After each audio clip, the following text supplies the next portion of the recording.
এই তোরা সকলে বুধবারে অফিস থেকে ছুটি নিয়ে নিয়েছিস তো? তাহলে কিন্তু বুধবারেই দেখা করছি। আরে তোরা তো কেউ আমাকে জিজ্ঞেস কর যে আমি ফ্রি আছি কিনা। আরে তোকে আবার কি জিজ্ঞেস করবো? তুই তো টিউশন করিস, তুই যখন ইচ্ছা ছুটি নিতে পারিস। আরে প্ল্যানটা শুক্রবারে কেন করলি? শুক্রবারে আমার পড়ানোর অনেক চাপ থাকে, একবার করার আগে আমাকে জিজ্ঞেস তো আরে করবি। শুক্রবার দিন তো ন্যাশনাল হলিডে পড়েছে, সকলের ছুটি, তুই ওই দিনও কেন পড়াতে যাস? ছুটি দিয়ে দে না।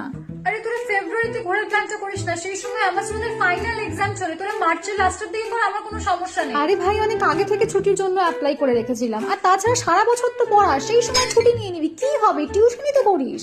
না না, আজকে আমি নাইট স্টে করতে পারবো না, কালকে আমার দুটো পড়ানো রয়েছে। আর তাছাড়া তোরা তো আমাকে একবারও আগে থেকে বলিস। আরে তোকে আবার আগে থেকে বলার কি আছে? টিউশনই তো করিস, একটা ফোন করলেই তো হয়ে যাবে। বল ফোন করে আসতে পারবি না, তাহলেই তো হয়ে যায়।